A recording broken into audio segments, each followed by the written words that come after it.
Hey everyone, it's Carter King. If you're an educator, a leader, or just a parent who wants to teach kids about space, check out my newest book, Carter's Journey Through Space. It's available now on Amazon, Target, and bookstores everywhere. Come explore the universe with me.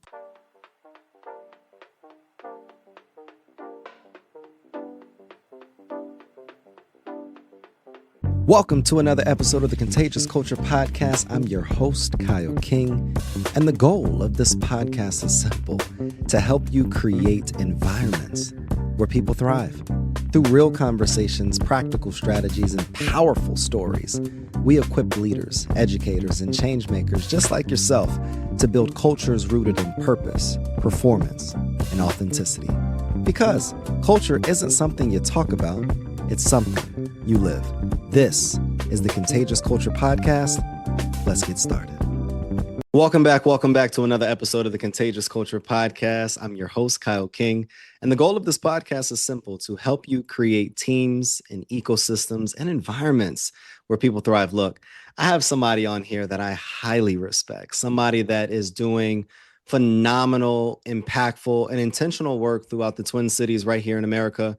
We're joined by my friend, Olivia Jefferson, VP of Social Impact at Best Buy, and a leader helping drive the vision of the Best Buy Foundation. Look, Olivia sits at the intersection of corporate citizenship, community partnership, and youth opportunity, helping create pathways that move young people from access to possibility through technology, mentorship, and real-world career exposure. She's one of the first people that I've talked to in this space that truly transformed and elevated and evolved me as a leader, as a human being, as a man, and as a social impact professional that is truly wanting and desiring to drive change in our communities.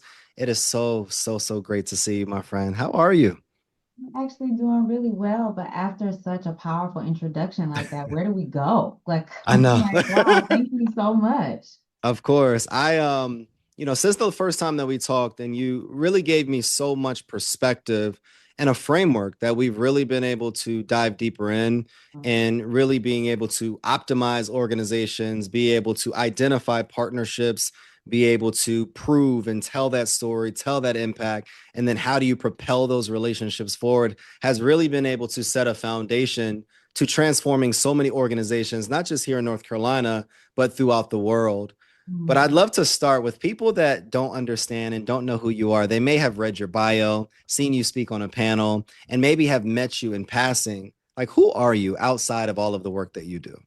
Oh, wow, that's such a big question.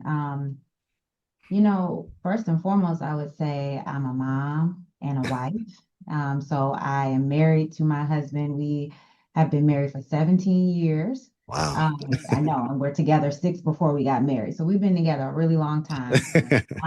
And we live in the Twin Cities, but I'm originally from Detroit, Michigan. And my daughter is 7. Her name is Nora. She's in 2nd grade. Truly the loves of my life, and so important to ground me and make sure that the work that I do, which is very intentional, very community led and driven, but it's nothing without those 2 people Of who, course. who make me who I am. And Yeah. so love them very much. And then I'm a friend. I still talk to friends from high school, from college, Mm. my master's, program. I have friends all over the place. And so I love to be a good friend. I'm also a mentor to many. I think it's really important to remember how others have helped you That's and to good. always open the door for other people. And so I think some folks laugh at me because they don't think I run my own LinkedIn. And I'm like, no, those are my No, folks. you really Um, respond. I really do respond. And people, reach out, and sometimes it's just they want to have a virtual coffee, and I'm here for it because I remember all the people who took time to pour into me. And so I try as much as I can to do that. And it's tough because, schedules are busy, but I always Of try to course. make time for other people. And then I'm a community servant outside of the work that I do, which is obviously focused on community impact. I just truly believe it is important to give back. So I'm a leader of nonprofit organizations, but also you can catch me actually serving and Doing the doing work. things, Yeah. doing the work. I think it's important to be a person who does all of that. And especially as someone who's raising um, the next generation, I want her to see how important it is to be an active participant in the community in which you live. I love that. And I think, Olivia, what makes you so powerful is that I do see you actually doing the work, not just strategizing, not just sitting in a boardroom or delegating the actual task to other people. Even from afar, I see you actually on the ground, doing the work with your community and building it up. And that's what makes a leader truly valuable, in my opinion, as well. And I think a lot of times we recognize, we celebrate, and we want to connect with someone based upon the results, based upon what they've achieved and who they are now. And we don't really understand the journey that it took for them to become that person, that woman, that professional. What was the journey? Like, walk us through what were the major steps, the major milestones that got you not only to where you are, but helped plant the seeds and the values that you have today to be able to help you become the leader that you are today. Wow, yeah. So I start with the fact that I don't feel like I chose philanthropy. I feel like it was a path that was essentially given to me. Mm, So I don't always share this story, but I will. My mother, when I was 5 years old on my fifth birthday, I remember my aunt's getting a call and she was pretty frantic. And, as a 5 year old at your birthday party, you're like paying attention, but not really paying attention. yeah. And so after the party, the next day, we get on the road, my aunt and my uncle, and we're driving to Cincinnati with some of my other cousins. And I realized at the time now that my birth mother, who was coming into Michigan for my birthday party, was in a car accident. And so she was left a quadriplegic. So she was paralyzed from the neck down. And watching as a child, your mother learn how to write, teach herself how to write again, teach herself how to feed herself again, Mm, learn new systems because in the late 80s, early 90s, we weren't necessarily as accessible as a country as we are today. of course. And so advocating for yourself was very different than it looks today. And so I watched my mother just kind of fight through lots of disparity. I watched her fight through lots of ignorance. But what I never saw her do was complain. Mm, She pushed that's through good. all of that. And Mm, I remember when I was in my 20s at the time, and I was working for the Detroit Health and Wellness Department, so the local health department. And my mother told me she had written a grant. And I was like, what? I'm just learning about grants. What are you doing? And she had written a grant to Habitat for Humanity for them to build her a home from the ground up that would be fully accessible to her. And she was awarded that grant. And I remember when my mom moved into that house, and I was maybe 20. I was so proud of her because she had been living in like assisted living kind of places. And yeah. now she was able to move out and be on her own. And it was at that moment I was like, I don't know exactly what this thing is, like what is exactly philanthropy, but I know I want to be on the side of impact where you are stewarding dollars and changing people's lives. Wow. And so that really catapulted my journey into really thinking about philanthropy. So fast forward, I got my master's degree, and my first role was on the Kresge Foundation's Safety Net Enhancement Initiative. And this was Mm, like their first non-brick and mortar grant program. And I was mm, hired as an evaluation consultant. And I just saw firsthand how philanthropy, again, can really help shift and shape the way communities are supported. And so they had 8 different communities that they were working with, and we were responsible essentially for helping them better understand how those dollars were stewarded in community and the impact that it made. And I had an amazing opportunity to go to different communities, better understand, talk with, community members, and better understand how politics worked in their community, how they felt about housing, how they felt about food insecurity. Mm. And all of that started to help shape how I was thinking about what I wanted a career to look like. And the biggest piece for me about philanthropy was they could do things that government and corporations in some capacities could not do. They could Mm. test things that were innovative and different that your everyday company might not want to take the risk for, or your government might move too slow to do.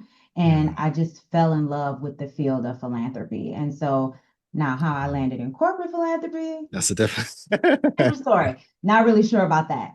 But I do feel like I'm a spiritual person. So I feel like I have purpose here, and there's a reason why I'm in this seat doing this work in a corporate environment. And so until that purpose is fulfilled, I will be here. Mm.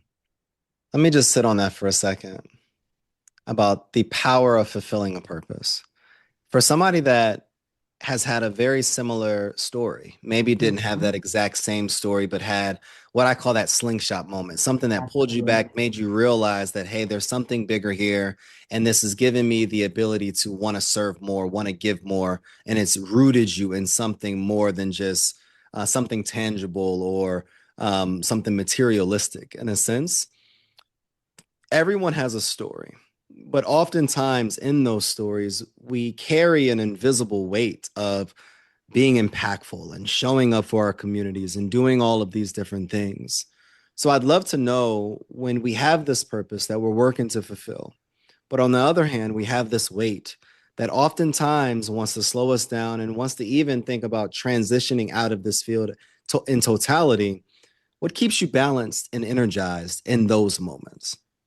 Oh my gosh, Kyle. So, um, it's hard. I won't lie to you. So Yeah, I'm in the Twin Cities, and we were the epicenter again of this time, Operation Metro Surge. yeah, And I would be lying to you if I said at that time I wasn't having this moment of like, do I want to be in corporate philanthropy? Like, there's so yeah. many other places where I could do more good. Like, Mm, this I'm doing great work. It's that doesn't mean that I'm not doing impactful work. Absolutely I mm, am, but it's harder. Like, I don't get to just name the thing, right? mm. Like, we started this call with, yep, I had to send you some questions, and we had to go through, the corporate hoops, and we got the firewalls and all the things, Yes. right? Like, that is that is a real reality. And there are times when you're doing good work, you are impacting, for me, young people, and hoping that you're shifting and changing their Yeah, lives. And there are times when what is happening right before your eyes is really difficult, and you can't necessarily speak about it. You can't mm, necessarily move dollars or funding in the way in which you want to, as transparently as you want to. yeah, And it's really tough sometimes to sit in those spaces, and in particular in the skin that I'm in, right? of And in course, some cases with the lived experiences that I have. of course. And I have those moments where I vacillate, and I'm like, okay, okay, Lord, why am I here? What am I doing? But I do Yeah, believe um, that people like me need to be in these mm, spaces, that we need to be in these roles, that we need to be in these rooms, because sometimes the way in which we push, the way in which we bring the outside into the organization is really important, and it can shift and make a change. I And agree. I may be able to do exactly what someone else at a private foundation can do with a bullhorn, but I may have to be a little bit more under the radar, if you will, to, Yeah, to get the work done. But as long as the work is done, that's what matters to me. I've never entered this work for a pat on the back, or for someone to say, oh, we see you at Best Buy doing this, or we see you, Olivia, over there doing that. It's like, nope, I actually don't need you to see it. I just need to mm, know that the funds that need to go out and into the hands of the community that is the most impacted, and who also have the know-how and know exactly what needs to be done is happening, that's all I need. And I don't even need them to say thank you. I just That's need to good. know that it's going to happen. And so, I wish I had a more, I don't know, like a better way to answer this question. But the reality is I'm human, and some days I want to say the thing that I know needs to be said as clearly as Mhm. I know it needs to be said. And I know that that's not the path that I'm on. Of course. I appreciate you mentioning that because it's taken me time to unlearn this ideology or ego that I recognize that I Mm, had so often in my earlier years of doing impact work. I wanted to put on the community event so that I can have the mic. I wanted to throw the local conference or the whatever it is so that I can be the one that's featured in the news, so that I could be the one that's leading the impact. And I've really had to unlearn. And Carl Jung talks about this idea of unbecoming and decomposing, and there's traits that you have to die so that you can be able to evolve as the leader that you're called to be. So I want to push that back to you. Like, what have you had to unlearn to become the leader that you are today? so one of the things that I work on a lot with my coach is trusting myself. That's good. Um, it's a hard one, because there are times where I know a decision needs to be made, and I've gotten a lot better at it, where I am a person who can make decisions with, not as much information as I would like. I Yeah. can get there. But it's not a place that I'm often the most comfortable, but I'll do it. But really trusting myself and knowing that I don't have to be the expert. Hmm. I'm smart enough to know where to go get the information, and trusting myself that I can do that.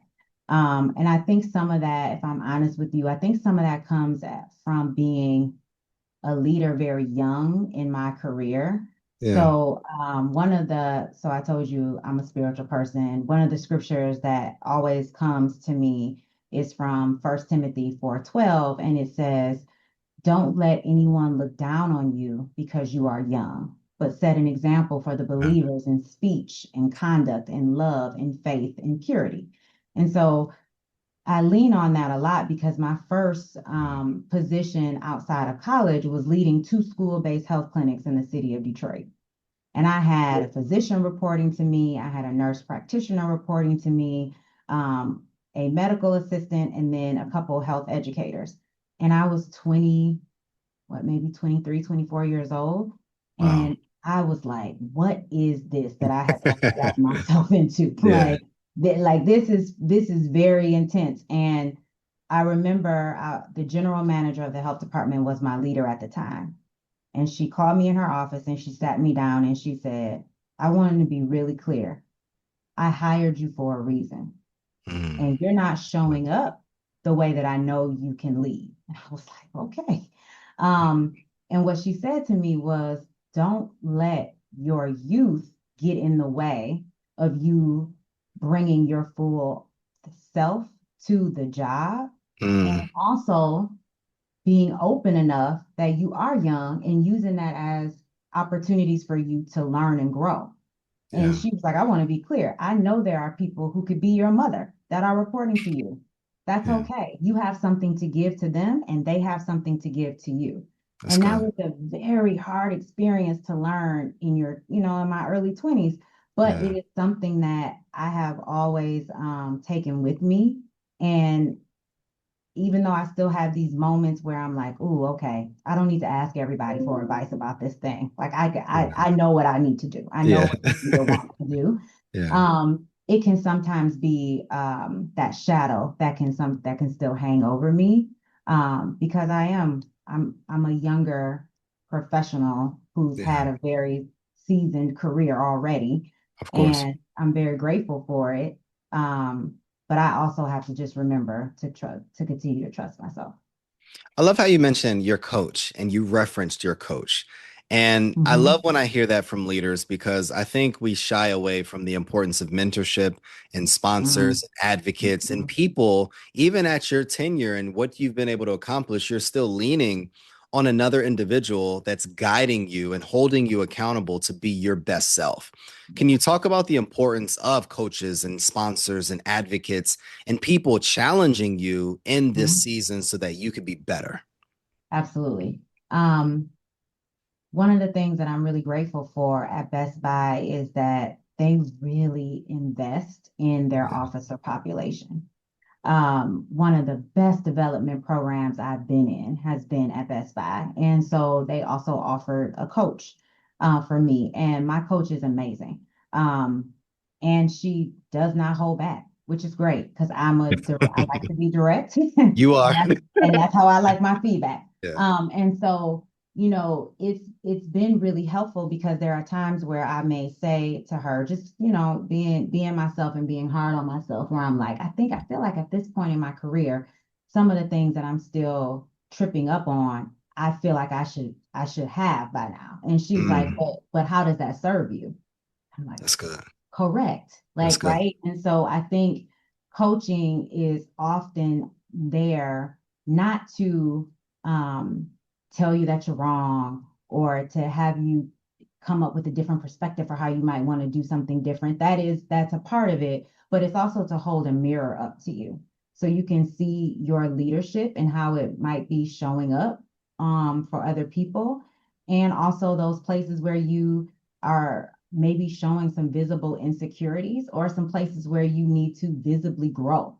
And that's what your coach is there to do. And I think if you really take advantage of coaching, it allows you to be vulnerable and to have those moments where, ooh, this one, I know this didn't go well. Let's talk through it. Like, what can I do? How do I bounce back from this? And I also think coaches can help you be accountable. And that word is tough for people, but it's so important to me as a leader. When you step in it, and I don't care what level you are, you need to acknowledge it, and then you need to figure out the best way to repair it. Yeah.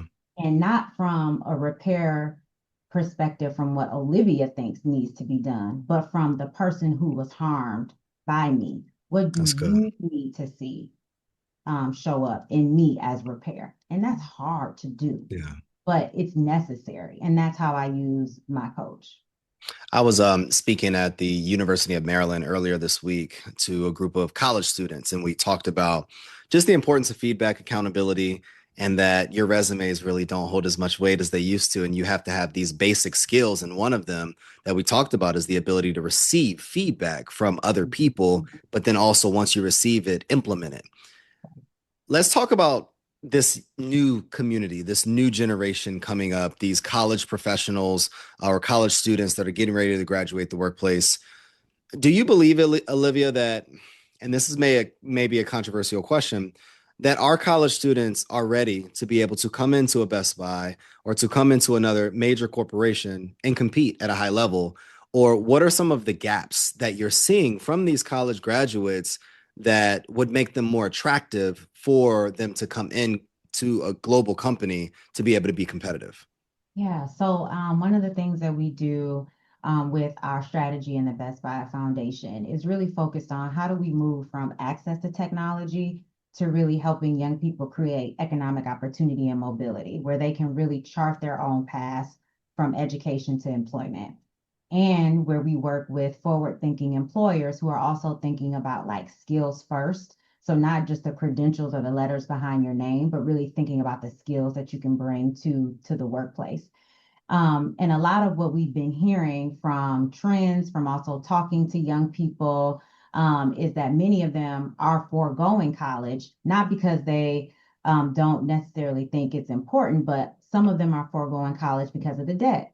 And then some of them are foregoing college because they're wondering now with AI and the way it's rapidly changing and just all the transformations that are happening in technology, will those college degrees prepare them for entering into the workforce? And so we have to contend with those very heavy questions.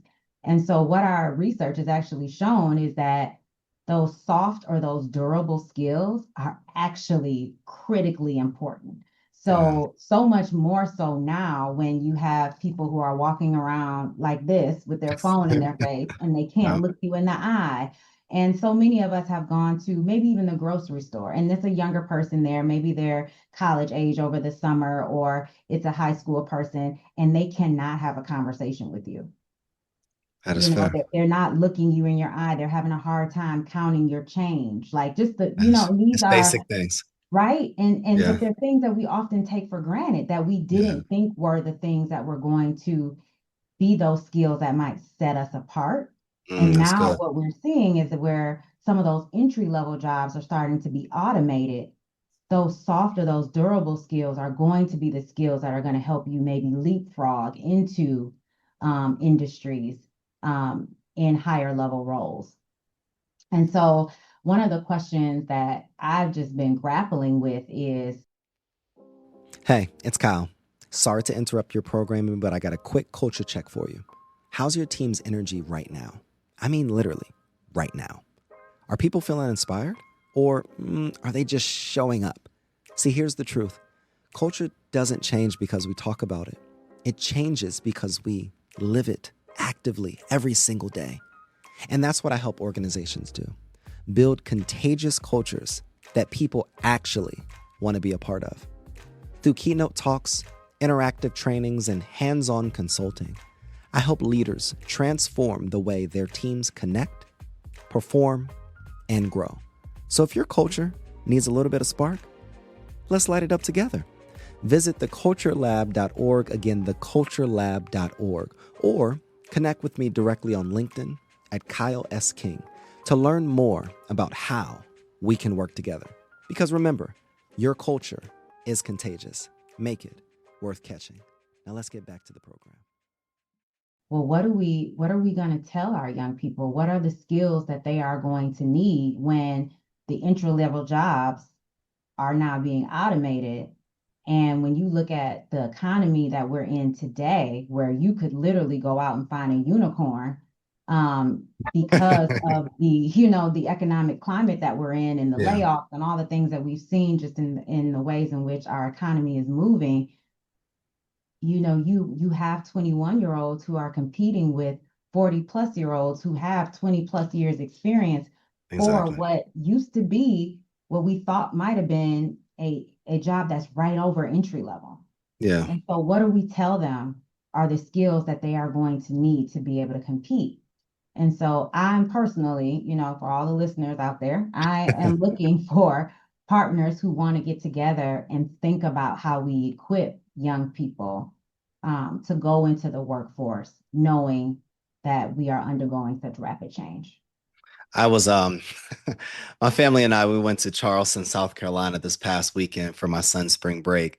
And we were in the room later at night, and my son was trying to find something on the television to watch. And he was clicking the Netflix button. I was like, Carter, I don't feel comfortable putting my Netflix into the TV in a hotel room. And I was like, Carter, just find something to watch. And I noticed about 5 minutes later, he's like scrolling and he's all the way at midnight of the TV shows. I was like, Carter, have you ever done this before? He's like, Dad, I don't know what I'm doing. So I'm like, oh my gosh. So something so basic for me. So I had to show him in this moment at 10 years old, like, no, Carter, you have to start with what time it is now, all of the actual channels and broadcasting Up and stations. down. That's You just got right. to go Not up and horizontal. down. It's not just like Netflix where you're just looking for something. And it was such an eye-opening moment as Yeah. a dad and as a former educator. I'm like, oh my God, these basic skills and things that I just did and the privilege that I had to just do these things, these young people don't have today. But I asked that, I think about that. What are some of the skills? What are Yeah. some of the skills that you find that are most important, and where are the jobs going? I have a different viewpoint. I think that yes, there's a lot of layoffs. Yes, the job market is changing, but I do still believe that there's so much opportunity out there. I just believe that when we're competing against applications rather than having relationships in these spaces, it makes us harder for us to be able to get a role or a position within some of these organizations. So Olivia, I'd love to see, and hear what you're thinking, where the jobs are going, how we can best prepare our next generation or even us as professionals to get prepared to come into the workplace? Yeah, so one of the things that, like I said, we've just been seeing a lot in different data resources that we have, and of course talking with our partners and with young people is just going back to those soft or those durable skills. Because even for me, what I can say is my background is in program evaluation, so I was very much trained in looking at data and metrics, but the higher you go in your career, you start to not become the expert anymore. And what Exactly. actually becomes important is your ability to influence and build relationships. That becomes your capital or your currency. And so to continue to help young people think about how important it is to um, be someone who has curiosity Mm, and takes initiative yeah. and can look people in their eye and have a conversation. What we talked about before, being able to give and receive feedback and leaving a person whole at the end of those conversations. Those are the skills that are going to take you far in your career beyond just the technical expertise that you have. And so I think as we look to the way the workforce is shifting and changing, we have to remember that yes, some things are going to be automated, but that relationships are going to be huge as we continue to move forward in the workforce. And service, how we talk and communicate are going to be really important, and critical thinking skills. Because we see it all the time now. You can utilize your AI bot platform of choice, and you should probably still be fact checking what you see. It's not Oh, quite 100%. No, no, no. 99.9%. We're not quite there yet. You also need to be someone who knows how to ask powerful questions to be able to manipulate the data to get what you're looking for. Exactly. And so that takes a lot of critical thinking. And Yeah. I know I've worked with different AI platforms, and I mean, you can spend some time, 30 plus minutes to an hour, just trying to get some answers to a question if you're not putting in the right prompts. And so it takes some time and some thinking. And so I do think critical thinking is going to be one of those skills that we will just continue to see in demand, in addition to being able to have like that technical expertise and the other durable or soft skills. I believe that AI has been built to be a resource, not a replacement. And the same thing that I said, as an eighth grade ELA teacher, as an advancement director in a school, technology is here to assist, not to replace our ability to think and process information. And one of the things that you mentioned earlier is that partnership, like you're looking for partners to continue this conversation, to identify ways that we could be able to advance impact within our communities. What does good partnership look like? Maybe not directly with Best Buy, but just in general, like what does good partnership look like? Yes, I think there's been a lot of published literature out there too on this, so I don't want to Yeah. make it seem like Olivia is the all-knowing, because it's not that. But there You are know, some. you know a lot though, Olivia. I appreciate that, but I also lean on my people like Voulet and others in the nonprofit sector who have done Yes. lots of work to help funders be better partners, right? And not be so transactional. And so I do believe that partnership really does mean partnership. Like, how can we support you? That is sometimes beyond the grant dollar. And that can be, are there things that Best Buy, so I'll use us as an example just because I'm here, but are there things that Best Buy or other, or if you're in a corporate organization, that you can do to open the door to help build the capacity of some of your nonprofit partners? For example, we partner really closely with Microsoft. They're one of our most committed and fantastic partners. And we know that Copilot is not always the most accessible for nonprofit organizations to have access to because of the cost of the licenses, et cetera. And Yeah. so we brought one of our colleagues from Microsoft to Best Buy, and we hosted the Minnesota Council on Foundation members to come and learn how to utilize Copilot. And it wasn't just like a 101, it was really like a 201 for those who are using and want to Like be going deep. using AI and thinking Yeah. about grant applications and how can this, to your point, not replace your grant writer, but help supplement them and help them maybe be more efficient and move through those grant writing applications faster. And it was a huge success. And so, we got a lot of positive feedback about, wow, thank you for, using your building, which often, if you're in a corporate entity, you got a huge building, you got parking, you got all the things to help people not have to have a reason to say Mhm. no. And Yeah. they can come, have a snack or two, and learn something that they may not necessarily have access to in any other place, or may not need to spend their dollars on a training like that, but we Yeah. could support them through that. And so for my corporate entities, my corporate philanthropic partners, I always encourage them to think about, how do you partner beyond the dollar? Like, what are the other resources that we get from a corporate perspective that we can share with our Mm. nonprofit partners? And then I think partnership really is about, how is this working for both of us? We sometimes, as the funders, will have ideas about metrics and what we think the goals should be and all of that. But do you ask your partners if this is feasible? Do we ask them if, well, how are other funders that you're working with collecting data?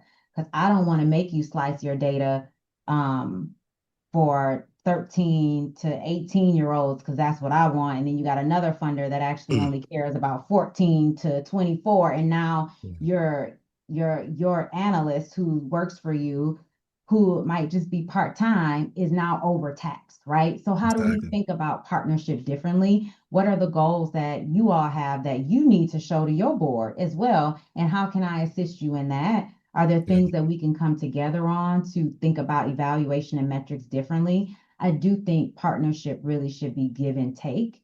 Mm. It's not just, you get the funds from me as the funder, I set the landscape and tell you what I need, and then you go off and do it and give me a report and we keep it moving. It really should be more than that. And so Yeah. that's how we try to partner and show up in community and with our partners. And sometimes it's just calling, and I don't even need to know how the work is going. I just want to know how you're doing. Like, we're, Exactly.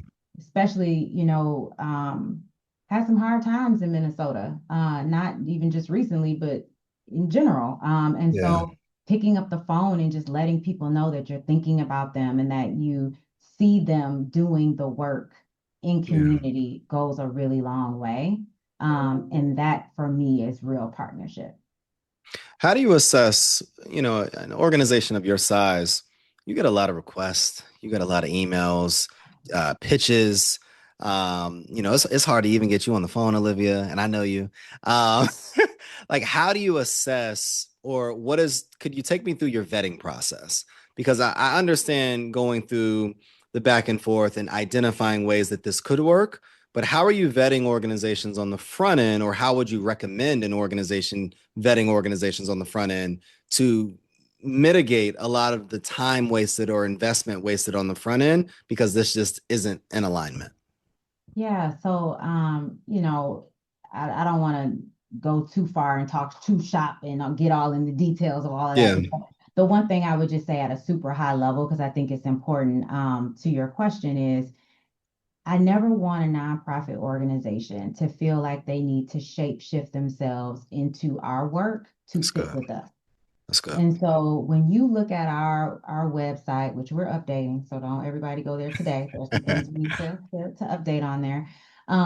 But we want to be as transparent as we can about what the work is that we're doing, if we are putting out requests for proposals, what that looks like, what we're really looking for. Those are the things that are really important, because it does take a lot of time. As someone who used to sit on the nonprofit side, it takes a lot of time to research foundations. We don't often make it as easy to know sometimes the things that we care about and what it is that we're actually looking for. So we try our best to be as transparent as we can about that, and even about like I said, our funding processes and when we're putting funding out and all of that, those things are really important to help kind of Yeah. cut through the noise.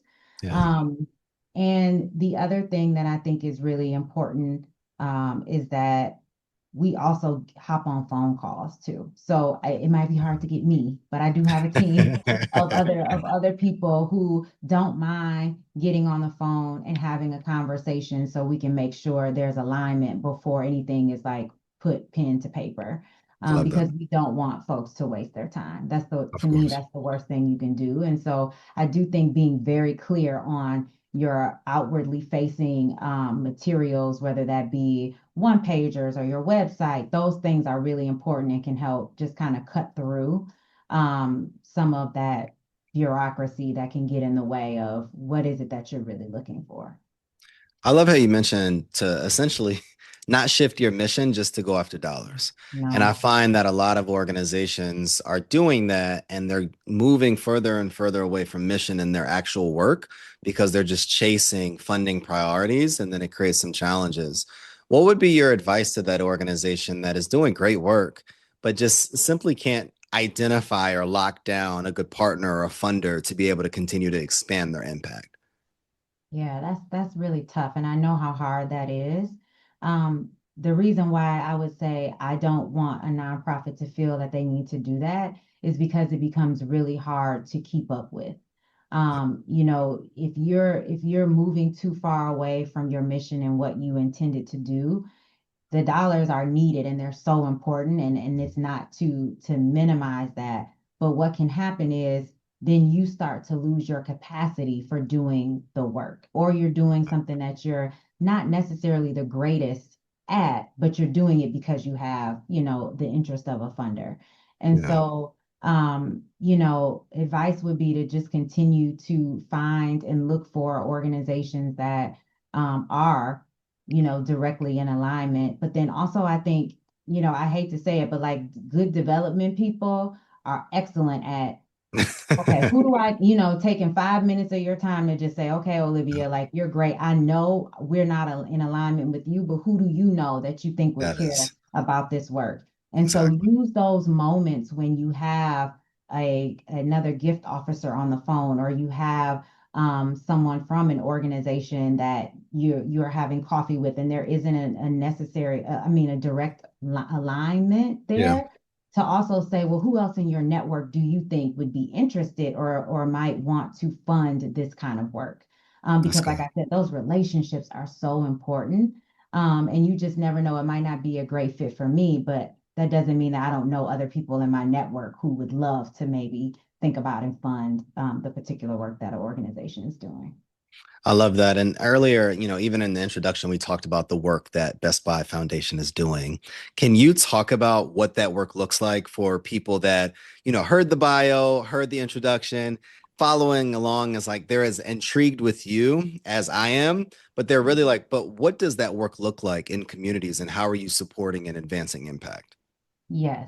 So when we think about economic opportunity and mobility for young people, we are thinking about how important it is that we connect them to tech-reliant careers of the future.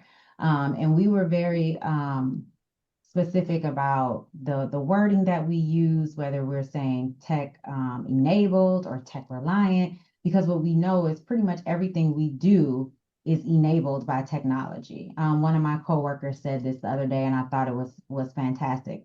If you go into a Best Buy to buy any type of tech to support the work that you do, you are in a tech-enabled role. And I was like, that's Perspective. brilliant. That is And it makes perspective. a ton of sense. And so when we think about how we're preparing our young people, we just want to make sure that we're connecting them to employers that value skills, in addition to credentials, because we also have scholarships to support college and universities. So we do want young people to matriculate to college if that's the best next step for them. If it's not, what else can we do to be building up their skills and their portfolios to move into the workforce directly? We are also really excited about partnering with employers. This is new as it relates to our strategy, where we're moving from just thinking about access to now thinking about how do we help other employers maybe consider skills first hiring practices, where you don't just look at the credentials that a person has, but you're really thinking about what are the skills that you know are necessary for that role, and what is it that we can be doing to make sure that our young people are prepared with an employer recognizable credential. So what would Best Buy say, or another company say, is really the skills that they know they need for this role? And how do we make sure our young people are equipped with those skills, not just any old credential or certification that an employer won't recognize? We actually want to work with employers to think about that. And so those are some of the things that we're doing. And then, of course, the teen tech centers that we have are Yes. still central to the work that we do, where these are safe spaces for young people to come, have access to technology, be supported by mentors, and hopefully have some skills that are translating into internships or apprenticeships or careers. And we know it's important that we meet them where they are. Yeah. So we know that it's important for a 13-year-old to maybe not be thinking about a job right away, but they're starting to get introduced to different types of technology. They're starting to Yeah. do projects and tinker and think about, like, ooh, what else can I be doing with this particular video game? Or what's behind this? How did someone code this to get this to That's a good. place where I'm using it now? And starting to just plant those seeds so that by the time they're 16 and 17, we are ready to go and are thinking about what their next steps are going to be, Mm. as they move into either the workforce or as they move into post-secondary, either college or maybe even community college. It's amazing work, Olivia, and I love hearing about it. I love reading about it, and I love just watching the continuous evolution of it day to day. I'm interested in your perspective around the next generation of leaders. Like, what kind of leaders will this next era of community impact require? Yeah. Um, I think being someone who's really introspective and is someone who is reflective and like I said before, it takes accountability. Those are going to be, I think, really critical skills. As we're learning so much about AI, et cetera, and seeing how things are disrupting, it's going to continue to be really important that you can acknowledge when you don't get it right. Yeah. And that we're testing, we're piloting, we're trying things. And it's okay when we have a misstep, but here's the plan that we're putting in place to move Yeah. forward. I think those things are important. I also think being someone who can hold vision and also be someone who can make sure that things are getting done, like those two things are That going to part. be really, really important. Yeah. Um, it gone are the days when you are just someone who sets vision and you don't know how to actually utilize a lot of the Yeah. tool. It is now required that you understand how to utilize different AI and play with it, and you know it just as well as maybe someone Exactly. who has an IT or tech background, and you are also someone who can set strategy. Yeah. So I think those two skills are going to be really important, and that you just value people. Yeah. To your point, I think technology is also here to continue to augment and help us be smarter, go faster. Um, and I think if we continue to utilize it that way, we're going to need really good uh, communication and just really good like people skills. Like I don't know how else it's like Yeah. it's just going to be that simple. Yeah. I think those are going to be the things that we need. And then the last thing I would just say as I think about corporate philanthropy specifically, because that's where I sit. Yeah. I've been really staying attuned to the fact that it is really critical that corporate philanthropy starts to align itself with where the business is and where the business is going. That's good. And what is so great about where I sit, um, this company has had such a strong commitment to young people and technology. and our purpose is so related that it's almost seamless. It feels like the work that we do is just a natural extension of the company.